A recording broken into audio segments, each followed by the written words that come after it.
tell me what Elon buying Twitter means for Tesla stock?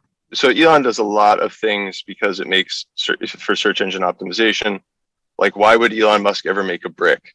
Well, people referring to the software problems in the cars, bricking their cars, or flamethrowers, the cars were catching fire. People think he bought Maxwell because he was getting pictures of Ghislaine Maxwell. There are a lot of the whistleblower is really obvious, right? He had a bunch of whistleblowers and he made a cyber whistle. Like, why would Tesla make a whistle if not to kind of make fun of or distract from the fact that there's a whistleblower issue? And then somebody pointed out that the SEC is looking at the bot issue on Twitter, and Elon's making a Tesla bot, if you remember correctly, which is ridiculous. I mean, it was a guy in a nylon suit, or a girl, I don't know the gender of the person in the suit, but it was ridiculous. They're not going to make a robot. They can't make a self-driving car. Certainly no robot is going to do your laundry.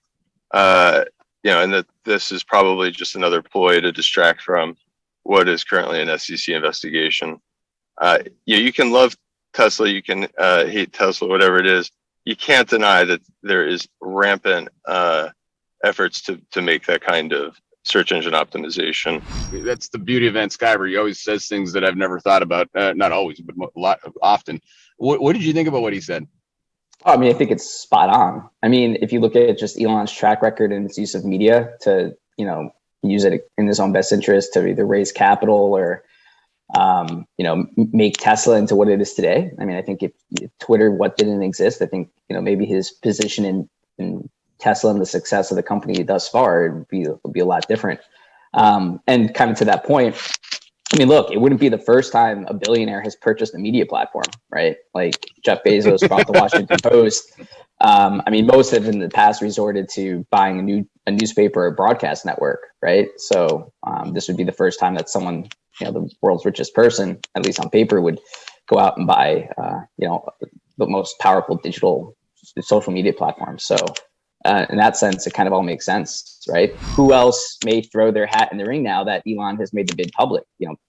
Twitter is a scarce and powerful platform. So you have to think that it makes some other very powerful people with competing politics and a lot of money, potentially somewhat, very nervous. So you do wonder if this is going to result in, other people coming in to make a bid for it.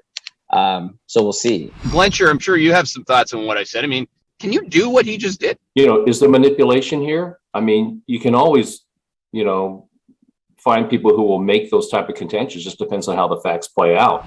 I think the securities laws and what constitutes a misrepresentation or manipulation, it's a malleable concept. And enforcers want to come after you. They have all sorts of theories under which they can do it. But, I'm not sure what the precedents would say about that. But, if you openly, your plan, again, if you have the intent to go in to manipulate, I think that's a different type of situation. Is there any issue with being a repeat offender? Like, you already made a fake bid for a company via Twitter, and then it turned out you didn't have funding secured, and then you signed a settlement with the SEC that then you didn't obey at all? Because keep in mind, Elon is supposed to have a Twitter sitter. All of his tweets are supposed to be watched by a compliance expert or something that he doesn't do. Then they sued him for not following the agreement, and then it just seems like this guy pushes that stuff a lot. Does the SEC? He said on publicly he doesn't respect the SEC.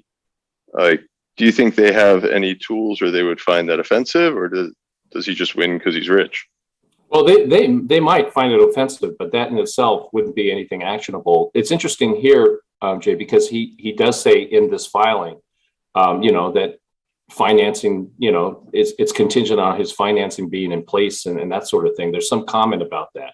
So what's interesting is in terms of the history here and past issues he may have had, I think his current offer and how he's presenting it and structuring it is in part responsive to the stuff you're talking about. So I think it does raise an issue on that. And I think he's trying to preempt that with some of the stuff that he says and how he articulates and how he structures the offer today. I think if you read through it, you'll see a lot of the stuff you're talking about referenced in there, preempted to some extent. But yes, I think it definitely could be an issue. And when you have repeat offender status, if that's what they see, then you have patterns and practices, and that stuff does capture their attention.